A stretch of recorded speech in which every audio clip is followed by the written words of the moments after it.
You're watching World Documentary, powered by YouTube Production.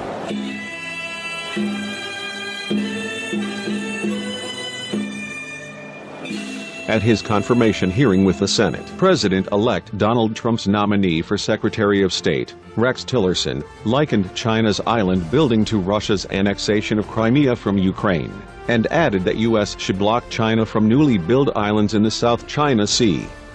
He said, "We're going to have to send China a clear signal that first, the island building stops, and second, your access to those islands also is not going to be allowed.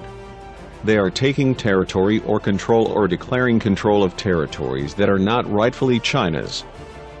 We're going to have to send China a clear signal that first, the island building stops, and second, your access to those islands is also not going to be allowed.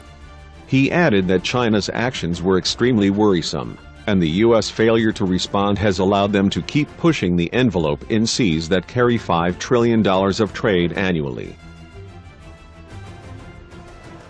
A naval blockade happened during the Cuban Missile Crisis.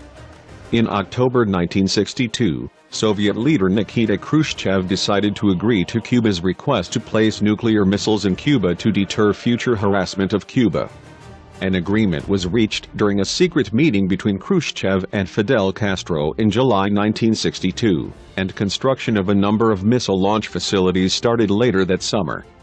These missile preparations were confirmed when an Air Force U-2 spy plane produced clear photographic evidence of medium-range SS-4 and intermediate-range R-14 ballistic missile facilities.